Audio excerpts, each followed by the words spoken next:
how to message someone on Discord when they blocked you. I'm going to show you how you can easily message someone on Discord when they blocked you. When someone blocks you on Discord, you cannot send them messages or see their online status. Blocking is designed to protect users from unwanted interactions, especially in cases of harassment.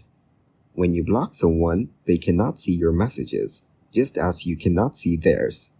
If you wish to communicate again, you must unblock them, which will allow both of you to see each other's messages once more.